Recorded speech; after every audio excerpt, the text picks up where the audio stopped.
clareza e o brilhantismo do voto, eu vou discordar do conselheiro Horácio. Eu acho que, de fato, a gente sempre vê aqui na carreira uma exigência muito maior de trato para o servidor do que para o defensor, né? No que tange a promoção, eu acho que a lei ela foi altamente rigorosa, né, com o servidor. A gente não tem todo esse rigor com o defensor para efeito de promoção, né?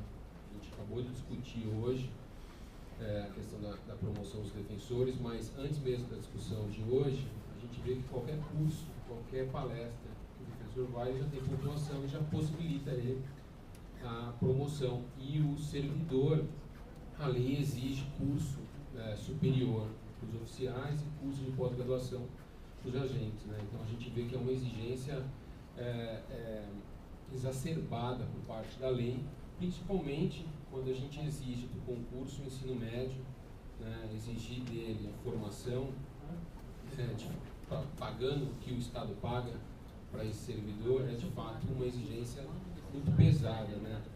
E eu acho que nessa linha, qualquer interpretação que esse conselho faça de estímulo ao servidor, ao estudo, é sempre bem recepcionada por todos aqui.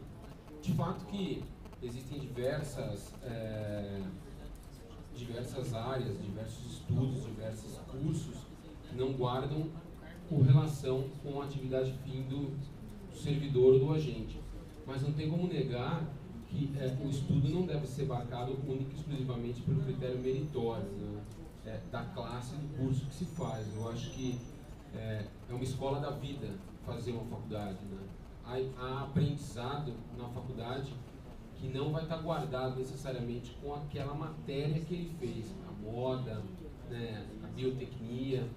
A gente passa por um amadurecimento muito grande na universidade, né, de relacionamento social, de pluralismo, né, de diversidade de ideias, de visão de mundo, né? A universidade nos prepara muito para a vida, né, para o mercado de trabalho. Muitas vezes as pessoas se formam em determinadas áreas e acabam nem atuando naquela, mas não deixam de estar preparados para atuar em outras áreas, né? Algumas exigências mesmo de trabalho de conclusão de curso, de trabalhar em grupo, do sistema democrático, né, de fazer planilhas, de fazer coisas que às vezes não está guardado com aquela matéria, mas a universidade ela nos propicia esse amadurecimento, e eu tenho certeza que todo esse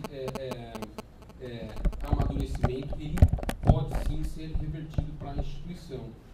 Então eu acho que é um estímulo sempre que ele faça a universidade, né? E não dá para negar também que hoje o número de servidores, seja de oficiais, é muito pequeno para o número de atribuições que eles precisam fazer. Então, muitas vezes, eles acabam sendo um pouco de tudo, né? A gente sabe muito bem que a deliberação que trata das atribuições dos servidores força que os servidores atuem, inclusive, em áreas que não são tão próximas da atividade da qual eles são lotados, né? A gente sabe que tem muito servidor que hoje é obrigado também a dirigir, né? Às vezes fazer café, né? Às vezes servir café. Então, isso não está atrelado às funções dele, né? Então, o quadro diminuto de servidores faz com que ele desempenhe diversas atividades, inclusive atividades que não estão ligadas, às vezes, ao atendimento ou às vezes à questão administrativa.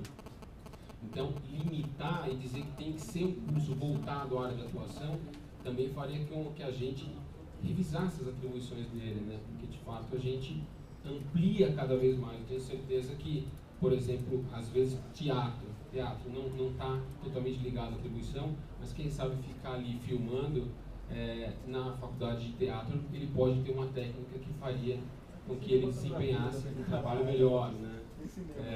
Então eu tenho certeza que a gente não deve fechar, né, no formalismo, né, na meritocracia do curso que ele vai fazer, no legalismo estrito, porque eu acho que a gente tem condições de atingir uma valorização maior. E mais, eu tenho certeza que são casos pequenos, né? A gente deve ter poucos servidores que, infelizmente, ficaram nessa peneira. Nós não estamos tratando aqui da regra geral, né? Tenho certeza que nós não estamos tratando da regra geral, são poucos servidores que acabaram com cursos anteriores mesmo ao seu próprio ingresso, não utilizado nesse concurso de promoção. Então eu acho que a gente poderia aqui, quem sabe, flexibilizar um pouco, né, respeitando o servidor, respeitando o início da defensoria, e pensar, quem sabe, numa regra inclusive de transição, né? Quem sabe daqui para frente, dos concursos para frente, né, a gente ter um pouco mais de limitação, né? Mas os cursos anteriores, as pessoas vieram com cursos anteriores, muitas vezes são as pessoas que desempenham um excelente trabalho dentro da instituição, elas poderiam ser beneficiadas com essa regra de transição para o concurso de promoção. Então eu acho que é possível sim a gente entender que a sua área de atuação é a mais ampla possível para o efeito de promoção, e eu acho que esse conselho tem condições, dentro do legalismo, também atingir outros fins que são extremamente importantes para a garantia nos quadros institucionais de bons servidores. Então, discordando do voto do relator, por sinal um bom voto, mas eu voto pelo deferimento da proposta. Luiz Gustavo. Pese aí as palavras bem lançadas do conselheiro Bruno Minagaia, fundamentadas com certeza numa visão de mundo que lhe é peculiar e até numa concepção da instituição que com certeza é o objetivo de todo esse conselho, inclusive do relator. Eu vou acompanhar o relator e dizer que isso não se trata de uma polarização que eu acho que não existe entre defensores e servidores. Não institucional, legal só. Enfim, eu acho que mesmo do ponto de vista legal, essa não é a questão nesse ponto, e eu vou explicar o porquê.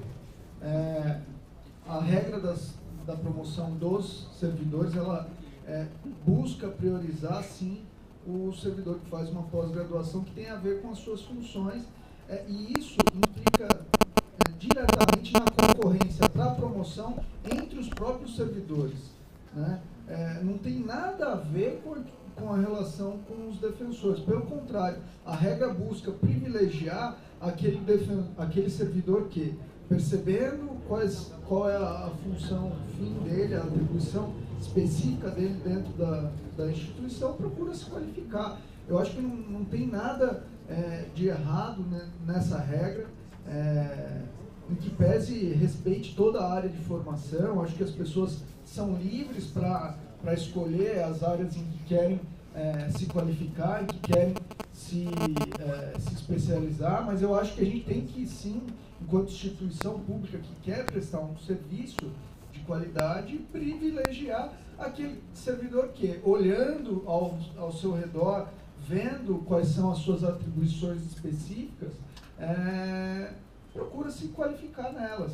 Eu acho que isso é prestigiar este servidor e não por simplesmente diminuir a formação do outro servidor que de repente tem uma formação sim em uma área de saber interessante, que vai lhe proporcionar questões atrativas para a vida ou saberes interessantes, mas que por questões institucionais não vai ser tão interessante assim para a defensoria. Como, por exemplo, a gente faz com os cursos de pós-graduação, que para defensores, e aí sim já para defensores, que quando não são relacionados à nossa atribuição fim, não são pagos pela escola e não valem para promoção. A gente exclui para promoção também esses cursos. Qualquer palestra. Sim, qualquer palestra que não tiver, ela acaba se excluindo. E por outro lado, Bruno, com relação aí a eventuais desvios de função, eu não acredito que eles sejam a regra, pode ser que aconteçam, mas eles não são a regra. E qualquer tipo de normativa interna, ela deve buscar a regularidade, como inclusive eu falei ontem, quando discutimos a questão da transparência. Eu acho que a gente nunca pode fazer uma regulamentação buscando o que pode dar errado naquilo. mas sim visando o estímulo. Eu, particularmente, e aí que vai a diferença da minha concepção, eu entendo que essa regra, ela estimula o servidor que se qualifica de acordo com as necessidades da Defensoria Pública.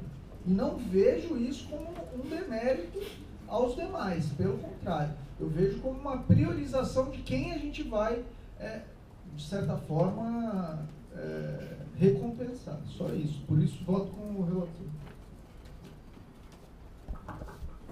Eu me inscrevi aqui. Aqui, ó. Depois o próximo eu faço. Manda a inscrição aí pra mim. Não, eu queria uma ponderação aqui. Eu acho que talvez essa delegação que foi feita do Conselho para CGA e ACGA e disciplinando, tentando regulamentar um pouco, já coloca na área de humanas. Eu acho que talvez haja aí uma necessidade mesmo para ponderar casos como, por exemplo, e talvez a gente revê esse ato, como, por exemplo, quando você exclui exato, você está tirando matemática, né?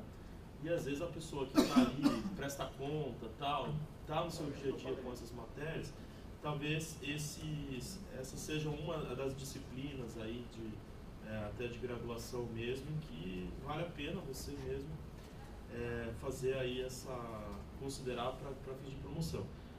Agora, a ampliação geral, uma coisa que a gente estava até pensando, eu falei, bom, pensando especificamente no oficial, não no agente. O oficial é um cargo que você não exige nível superior.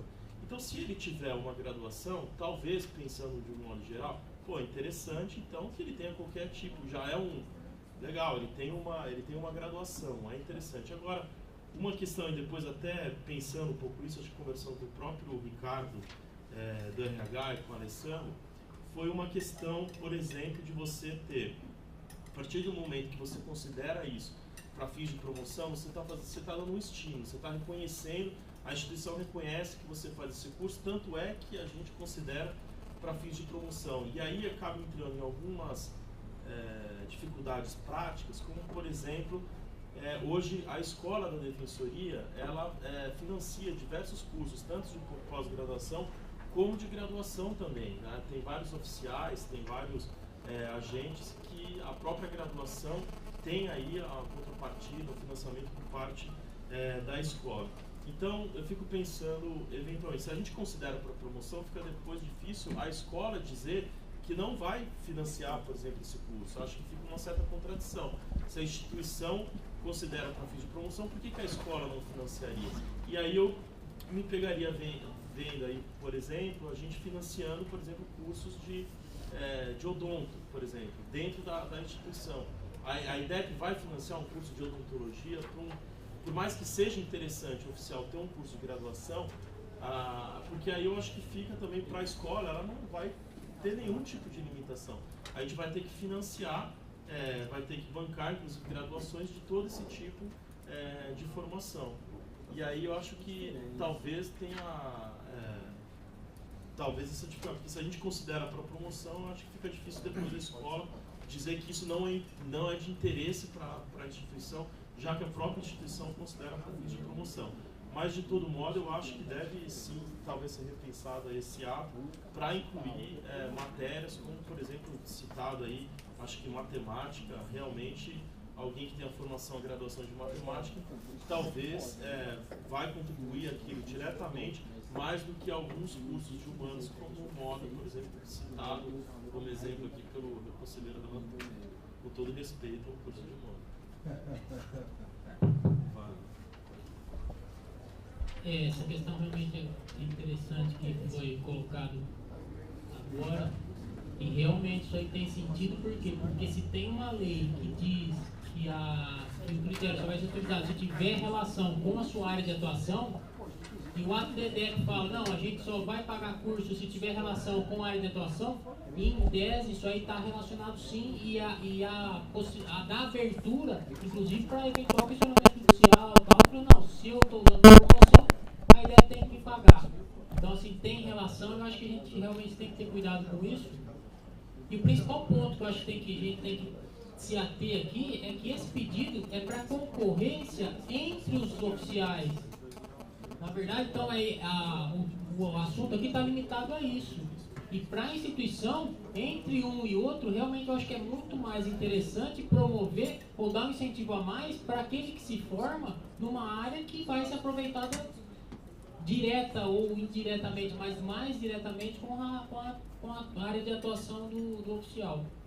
Só com relação àquele ato que eu falei com o Horácio no começo, na verdade eu vou voltar atrás, que eu lendo mais atentamente o ato da CGA, o inciso aqui que trata a respeito dos cargos de oficial de defensoria, fala todos os cursos de graduação na área de humanas e os equivalentes às especialidades admitidas para o cargo de agente de defensoria. Então, na verdade, não abre, não dá a possibilidade do RH analisar outros cursos que não aqueles que já estão para a gente. Então, realmente, aí deve dar correta a questão da matemática, que realmente a matemática não é aceita, por quê? Porque não tem nenhum cargo de agente que se exija a formação em matemática. Então, assim, a minha proposta aqui, para finalizar a minha fala, é uma recomendação para alteração desse inciso. Se for o caso, talvez, que eu acho que até é adequado retirar essa área de humanas tão ampla, porque realmente inclui design, que você falou moda, que eu vi aqui que eu acho que isso aí realmente não tem atuação nossa direta relacionada a isso, nosso do oficial de defensoria. Então colocar, no caso seria só para as áreas equivalentes a especialidades do cargo de agente de defensoria ou relativos à sua área de atuação. Ou seja, deixa amplo para quê? Para que o DRH analise. Exatamente, possa ampliar e analisar se aquela formação, se ele está sendo, essa formação está sendo aproveitada ou não pelo oficial naquela função que ele está atuando, ou em qualquer outro que qualquer oficial, lógico, atue dentro da defensoria, em razão da remoção.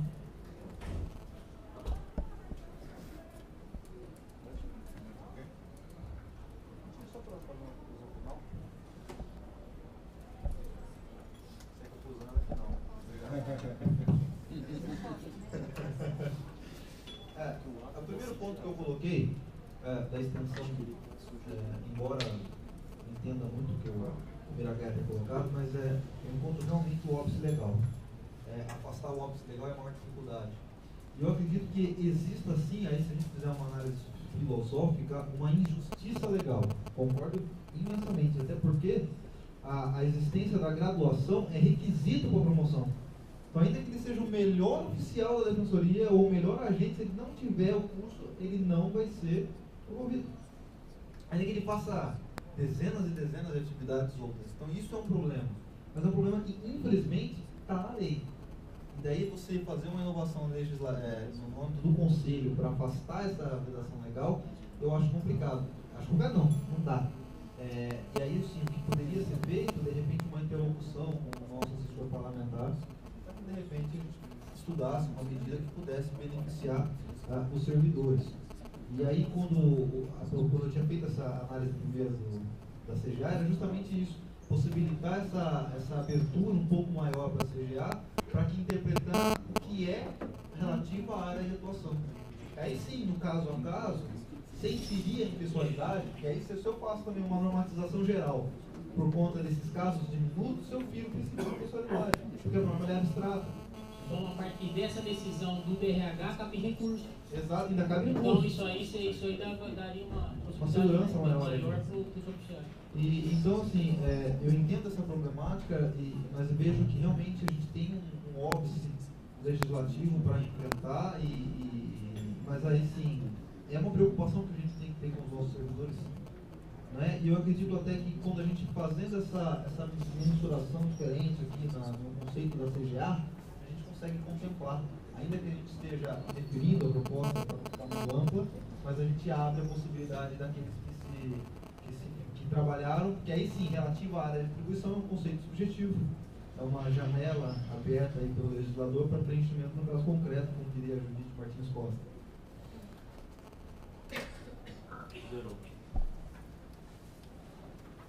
Bom, alguns pontos me chamam a atenção aqui da gente poder pensar a questão da motivação, da qualificação e da promoção.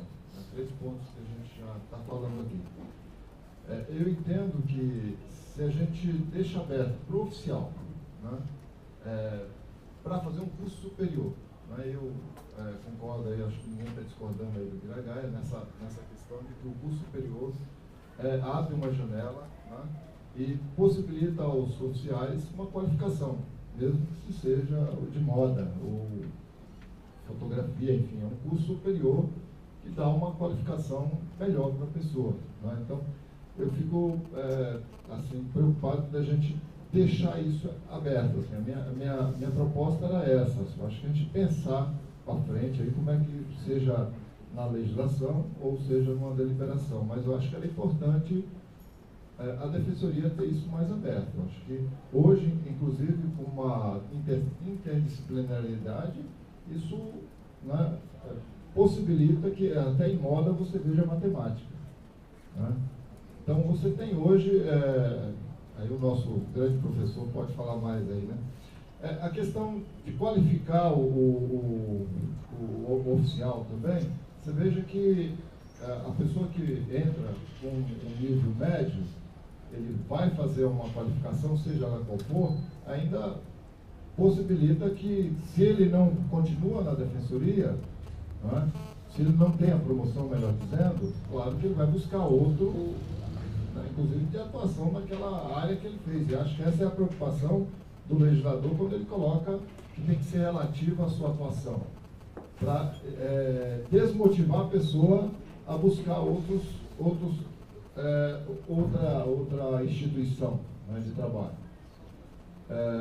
E eu não sei, aí eu acho que o Wagner já até me respondeu minha outra dúvida, que era se não é possível pensar, né, separar EDEP do curso, né?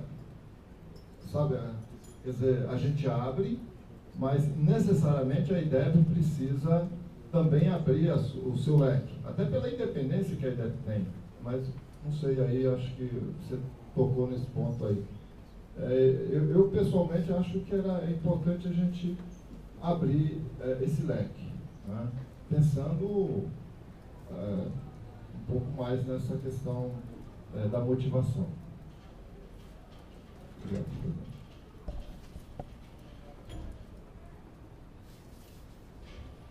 Alguém mais? Desculpa, eu pensei uma coisa assim. Nós temos, não sei se o nobre, excelentíssimo senhor relator aí, fez um levantamento, por exemplo, de quantos oficiais tem, quantos estão cursando já um curso superior. Esses dados eu acho que seria importante até para a gente pensar. Especificamente esse levantamento, eu fiz um levantamento de quantos oficiais ou agentes teriam nessa situação que não estariam contemplados, tá? Em contato com a presidente da associação, me colocaram que eram 2 que tinham cursado matemática, era um que tinha cursado engenharia civil, que depois, se não me engano, engenharia mecânica, mas que depois agora vai ter um cargo de agente de engenharia mecânica agora, já de ponderação, então já está contemplado. Uma da área biológica, matemática e engenharia. Então eram 4 servidores. 4 servidores. Eu vou caminhar para a votação, então.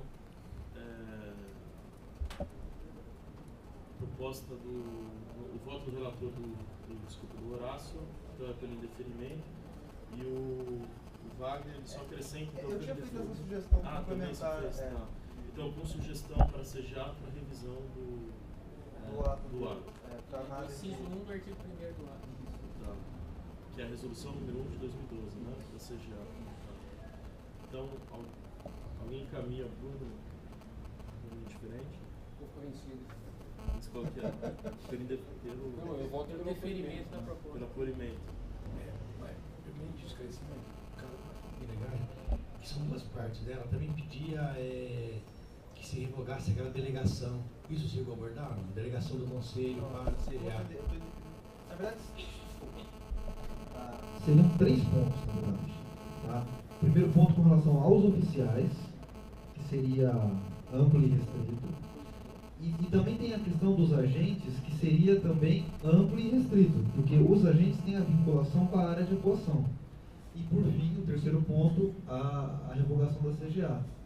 Então, assim, no meu voto, eu estou passando os 3, tá? Porque, na verdade, eu acredito que com a deliberação da CGA é possível ainda você fazer essa extensão, mas aí, com relação aos agentes, nesse ponto, eu não, acho que não, passou um pouco rápido no voto, na verdade, eu encontro um problema muito sério de você autorizar uma pós fora da área de atuação do agente, porque ele presta concurso para aquela função.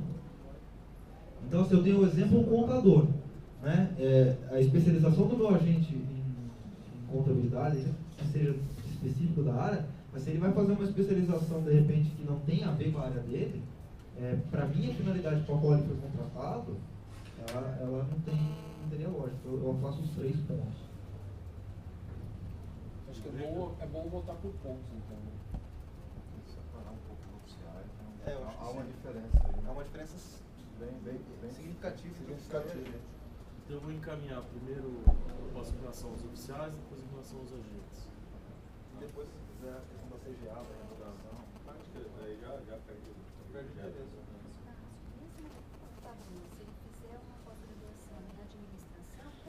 Então, mas aí é relativo à área de distribuição dele. Está dentro da área de distribuição dele. O que não daria, por exemplo, foi eu estender para ele fazer, exato, hoje. Então, primeiro, nos termos do voto do relator, em relação aos oficiais, que na verdade ele indefere, né, o pedido em relação aos oficiais. E o outro voto, então, seria nos termos do voto do Bruno Miragai, acolhendo a proposta. Então, nos termos do voto do relator, quem concorda mantém-se como está. Então, vencidos os conselheiros Bruno Miragai e Ledu, numa composição inédita aqui de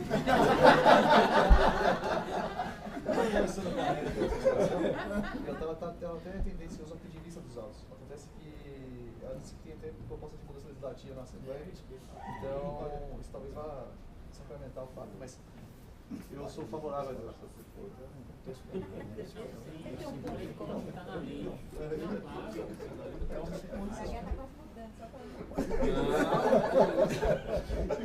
Concordo com alguns pontos do conselheiro Luiz, com certeza.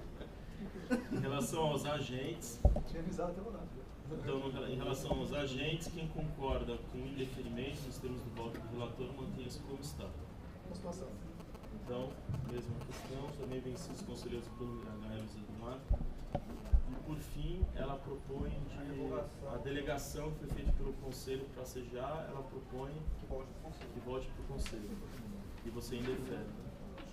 Então, nos termos do voto do relator, para manter como está, com essa delegação para a CGA, quem concorda, mantenha-se como está. Até porque a gente já faz sugestão para eles, como está fazendo agora, e tem cada recursão também. Nesse caso, Quem concorda, mantenha-se como está. Nessa questão, então, o deferimento pela unanimidade. e é sugestão para transparência. E daí, Sugestão de com sugestão do Conselho para a CGA para rever a resolução número 1 de 2012. Só o artigo primeiro. A sugestão para essa revisão. É bom colocar o quê, né? Qual é o objetivo dessa revisão? Qual que é, então? É só alterar o artigo 1º, inciso 1, para constar. Não, retirar, na verdade, o nome e deixar os equivalentes de especialidade administrativa do cargo de agente ou relativos à sua área, para dar essa.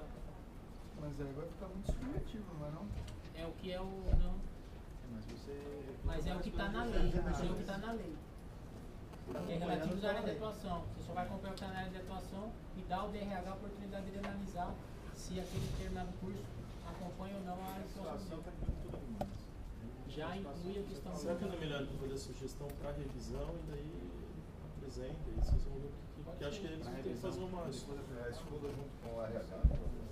Faz Estuda com o DRH para eu estudo, aí faz a resolução. Não, aí eles. Porque está delegado para eles, mas aí, claro, que depois o conselho também.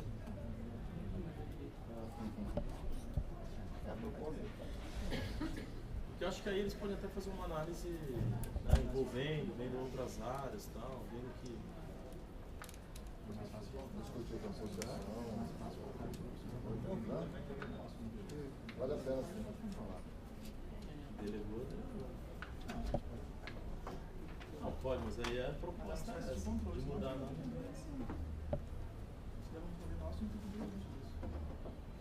Então tem que colocar específico. Eu gostaria de colocar. Então, fala só para todo mundo aqui entender, para ela já sabe. Então é o encaminhamento do voto. A minha proposta de alteração do ato seria para constar no inciso 1 do artigo 1º para o cargo de oficial de defensoria, vírgula, né, aqui, todas as atividades equivalentes às especialidades admitidas para o cargo de agente de defensoria ou relativos à sua área de atuação. Conseguiram anotar? Atividades em cursos, né? Depois eu falo.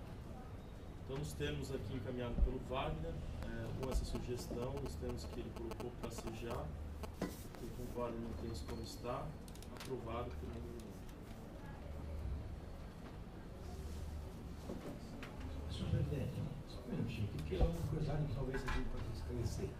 Essa questão que a gente discutiu recentemente, que tem um bom conhecimento aqui, aí daquela avaliação, daquela questão da bonificação de resultados, eu estava aqui por uma curiosidade, dando uma olhada rápida aqui na 111, né? Ela também tem um capítulo inteiro sobre avaliação periódica. Assim, de cabeça, alguém sabe dizer se houve qualquer modificação, alteração, ou se ela é dentro da mesma matéria ou não? Ou seja, essa deliberação também tem um capítulo que trata sobre avaliação periódica, né? E na matéria agora trazida, né, de bonificação, há, salvo engano, também uma matéria que disciplina essa mesma avaliação, né? Não, das opções distintas aqui, trata apenas concorrência de promoção entre os oficiais. Qual que vai ser, ter uma pontuação entre dois oficiais que estão concorrendo à promoção? Qual que nós vamos prevalecer? Qual que vamos dar mais valor? Aquele que faz um curso de graduação na área de atuação. Que a questão da bonificação é só para atingimento da defensoria, para que todos acabam sendo. Então, assim, tem diferença. Poderia até pegar a ideia para pensar em alterar isso aqui, não sei mais. Mas a temática é diferente. Um pouquinho diferente, na verdade. Isso daí, os coordenadores têm que dar pontuações objetivas, enfim, vão de 0 a 10, de 0 a 100, agora não me recordo, de 0 a 100. E daí, após isso, vem para o DRH, que com outras avaliações vai verificar, e daí outra finalidade. Eu vou sugerir da gente terminar a sessão 1h30 hoje, tá? Até por conta do pré-encontro. Ele tem que chegar até Atibaia, não sei se mais conselheiros não está presente lá. Então, 1h06 agora, vamos seguir aqui. O 112 de 2013. Tem votos? Está preparado. O 253 a gente já votou hoje. O 254 de 2013. Sem voto. 351 de 2013.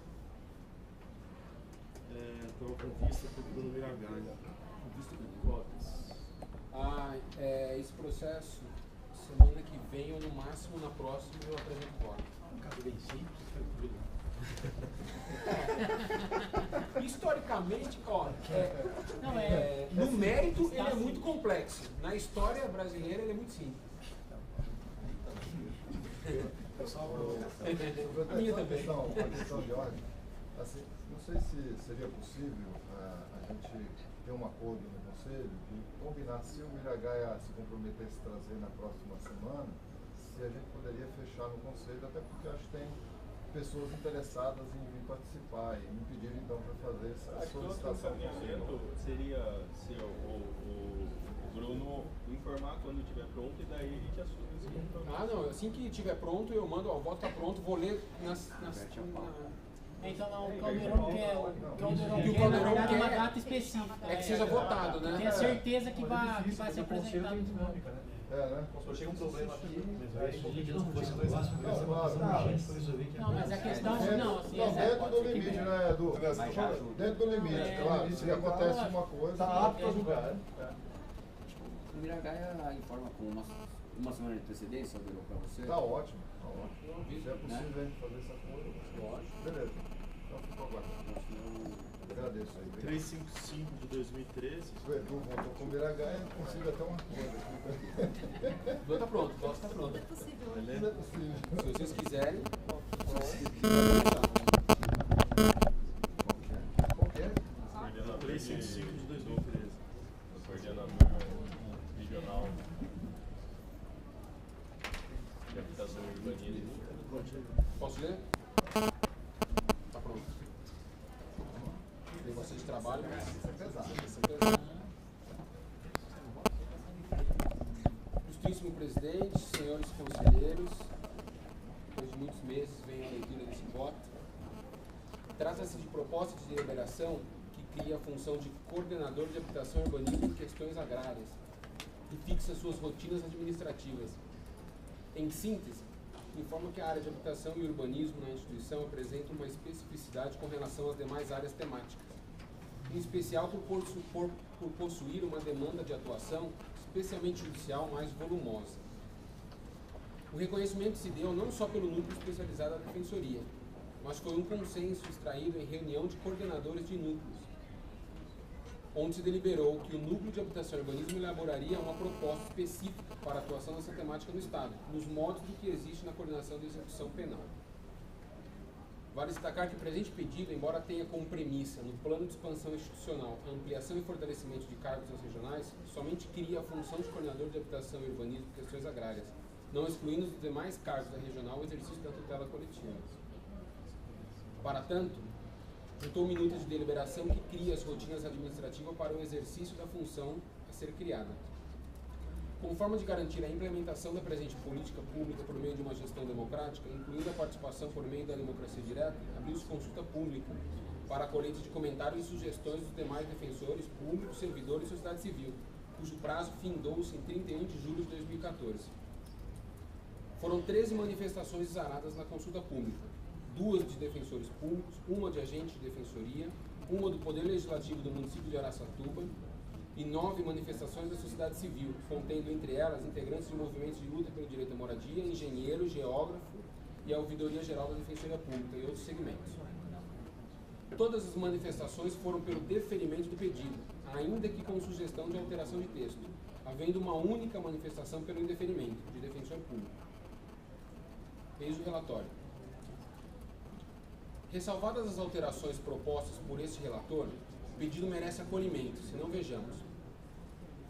A proponente busca a criação e regulamentação da função de coordenador de habitação e urbanismo em questões agrárias no seio da Defensoria Pública, cujo exercício de tais funções serão desenvolvidos por defensores públicos indicados pela coordenação do Núcleo de Habitação e Urbanismo após amplo debate entre os integrantes desse órgão e designados pela Defensoria Pública Geral, cujo mandato, embora sem limite de prorrogação, até pela peculiaridade da temática, acompanhará o mandato do coordenador do respectivo núcleo. No mérito, o presente pedido encontra total respaldo jurídico e político, valendo este relator tão somente do poder normativo para adequar a proposta ao resultado final da consulta pública e ao formato que garanta sua efetiva aplicabilidade no mundo real, levando-se em consideração a realidade fática que se encontra na Defensoria Pública do Estado de São Paulo. Eu vou me abster de ler os artigos de lei que eu citei, tudo bem? Só, né? Então eu cito aqui que o artigo 5º da Lei 988 prescreve algumas atribuições da Defensoria Pública, e aí entre elas a tutela coletiva, a defesa dos necessitados aí no que tange direito à moradia e outros direitos humanos. Para o cumprimento de tais atribuições, dessas que eu acabei de citar, além dos órgãos propriamente de execução, a lei complementar criou outros órgãos. E aí eu cito o artigo 47, que fala das defensorias públicas regionais, e que entre os órgãos que terão as defensorias públicas regionais, terão os órgãos de defesa de direitos coletivos e meta-individuais. E continua a lei complementar 988, também tratando de órgãos, e aí eu cito aqui o artigo que trata dos núcleos especializados e suas funções dentro da instituição. A fim de regulamentar os artigos citados, foi editado a importante, mas não respeitada, deliberação 139 de 2008 do Conselho Superior da Defensoria Pública, que regulamenta a distribuição, organização, funcionamento e atribuições das defensorias públicas de tutela coletiva no âmbito das regionais. E aí eu cito alguns artigos aqui que fortalecem a necessidade dessa atuação coletiva de âmbito regional. São alguns artigos da 139. Falo dos órgãos que são criados, das diversas temáticas a serem tratadas nas regionais. E aí, entre um dos incisos que eu trago, entre um dos artigos eu cito aquele que prioriza algumas instalações ou algumas atuações da defensoria, entre as prioridades, então, o direito à moradia e questões agrárias. Nesse sentido, desde a criação da Defensoria Pública Paulista, o espírito do legislador foi o de que a tutela coletiva dos carentes teria espaço, quiçá prioridade, entre as atribuições dos órgãos de execução e suporte da instituição. Tanto é verdade que o Conselho Superior aprovou, 2 anos após a criação da Defensoria Pública, a regulamentação, organização e funcionamento das defensorias de tutela coletiva no âmbito da instituição. Vale lembrar que já há parâmetro normativo para o presente pedido. A deliberação 104 de 2008 do Conselho Superior criou a função do coordenador de execução penal e fixou suas rotinas administrativas, sendo que o presente pedido segue, no cerne, os mesmos princípios e balizas que fundamentaram a criação daquela função no âmbito da Defensoria Pública. Infelizmente, embora com base jurídica suficiente para dar sustentação ao cumprimento dessa importante atribuição dos defensores públicos, diversos fundamentos ou ditas prioridades foram utilizados para não efetivação, senão descumprimento dos dispositivos legais citados, restando a atuação ao voluntarismo de poucos e ao anseio de todos os demais órgãos de execução e suporte, além em especial da sociedade civil, para uma política pública interna efetiva que garanta seu exercício com qualidade e comprometimento. No que tange às questões políticas para a criação da função, com mais razão o seu acatamento. A Lei Complementar 988, em seu artigo 7, parágrafo 3º, prescreve que a Defensoria Pública deverá contar com um plano anual de atuação. E aí eu falo um pouco do plano de atuação e das pré-conferências. Por ser notório, processualmente dizendo, independente de prova, a violação ao direito à cidade e entre seus elementos intrínsecos, direito à moradia digna, mobilidade, lazer e cultura, hoje seja um dos maiores problemas vivenciados nos meios urbanos. Também é notório que a população carente, nosso público-alvo, é a que mais sofre com a consequente exclusão, ou mesmo segregação socio-territorial, o que claramente se exterioriza pelos conflitos coletivos vivenciados. Sem política pública prioritária e eficiente, a questão do conflito coletivo ainda permanecerá camuflada nos milhares de conflitos individuais, fazendo com que o Estado e a própria Defensoria Pública permaneçam distantes dos inovadores instrumentos para a defesa das massificadas violações.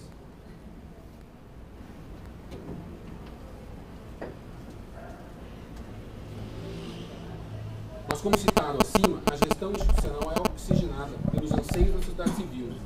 Nesse sentido, não é de hoje que ela clama por uma atuação coletiva voltada a esta temática mais próxima ao epicentro do conflito. Desde a primeira conferência estadual para a construção do plano anual de atuação, nós presenciamos os pedidos para uma descentralização e especialização nesta atuação. No primeiro ciclo foi aprovada a proposta no sentido de, aspas, criar e implantar núcleos socioeconômicos e ambientais e núcleos regionais de habitação e urbanismo para os fins de intermediação e assessoria técnico-jurídica envolvendo questões ambientais, habitacionais, agrárias e urbanísticas. No segundo ciclo de conferência, aprovou o encaminhamento para, aspas, descentralizar a defesa dos direitos coletivos relacionados à temática do núcleo de habitação, urbanismo e meio ambiente, através do acionamento dos órgãos de execução das defensorias regionais. Fecha aspas. Já no terceiro ciclo, foi aprovada a proposta para, aspas, criar um núcleo especializado de conflitos agrários no interior do Estado de São Paulo, que tenha como atribuição, entre outras, assessorar os movimentos sociais envolvidos em conflitos agrários, fiscalizar ocupações de terras públicas por empresas privadas e buscar, extrajudicialmente e judicialmente, a regularização fundiária de assentamentos.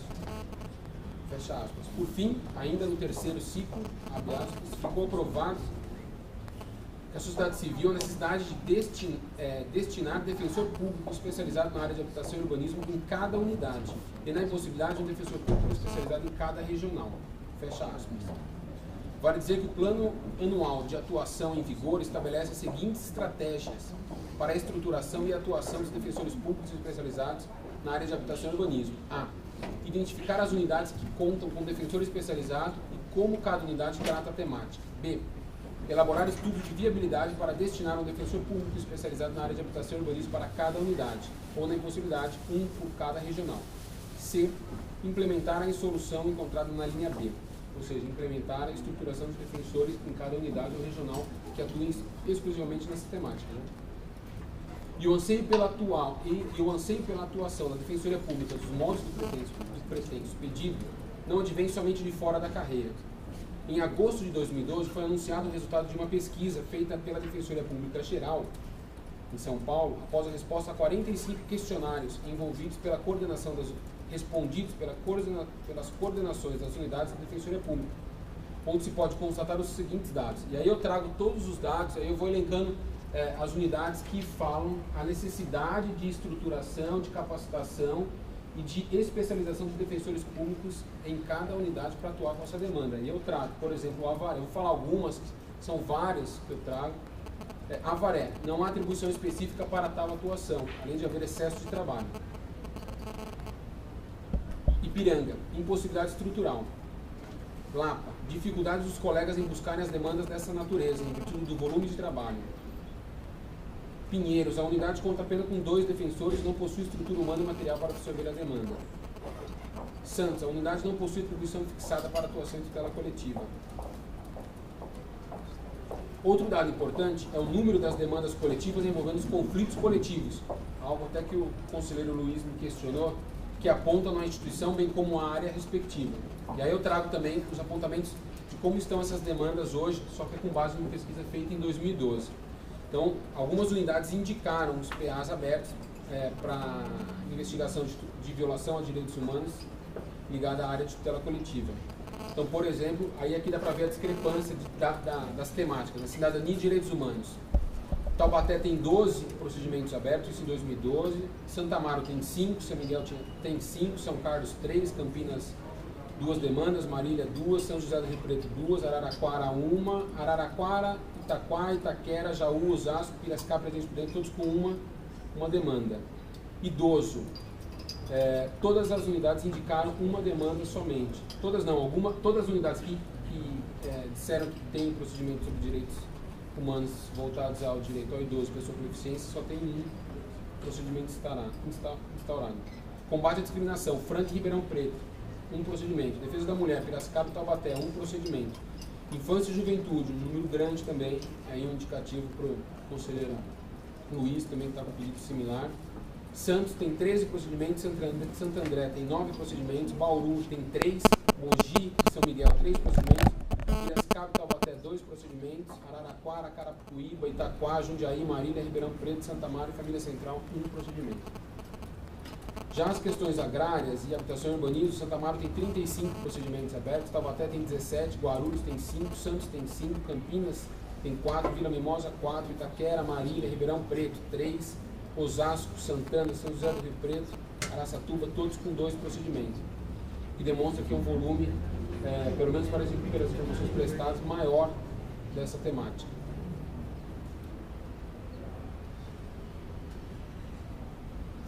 E aí tem outros dados que indicam também a demanda de questões de habitação e urbanismo como uma das demandas de maior volume dentro da Defensoria Pública.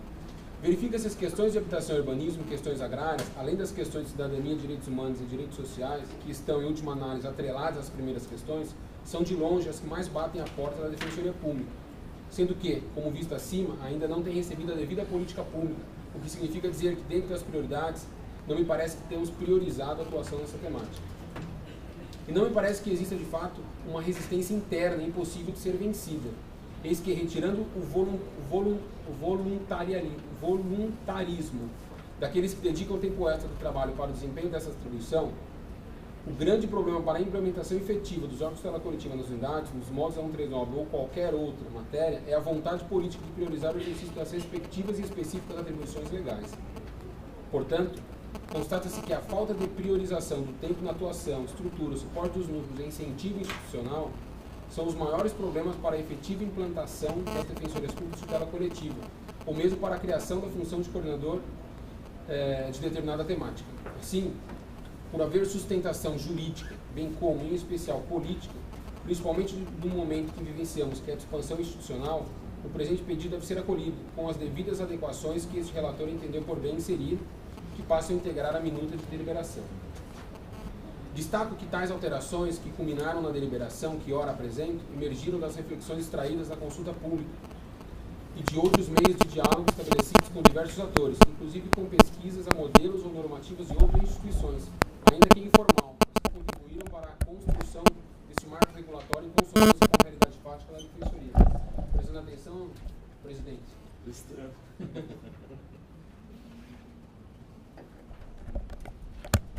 E aqui merece destaque as sugestões trazidas com a consulta pública, sendo que iria me limitar a fundamentar as sugestões de não acatamento da normativa, devendo ficar subentendido que o que não for aqui excluído é porque foi incorporado como propósito e, portanto, integra as fundamentações pelo deferimento do pedido. Ou seja, eu vou fundamentar somente o que eu excluí da consulta pública, tá? Porque o que eu estou acatando encontra-se dentro dos meus fundamentos. O defensor público, Dr. José Eduardo Mendes, entende que a função será exercida por prepostos do núcleo, que significa uma ampliação dos poderes políticos deste e, com este, o poder da dita sociedade civil, em aspas, sobre a atuação da Defensoria Pública. Esclareceu também que a criação de mais esta função é só mais um assoberbamento das atribuições dos defensores e que eventual aprovação deveria ser condicionada à expansão de novos cargos na instituição.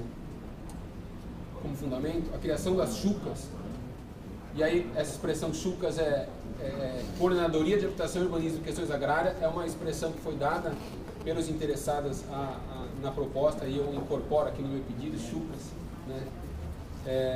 E a designação de seus coordenadores por ato do DPG nada mais faz do que dar eficiência e organização para uma demanda que hoje já bate às portas das defensorias públicas locais. E diga-se, portas essas que não mais conseguem permanecer fechadas, ou no máximo entreabertas por voluntários defensores.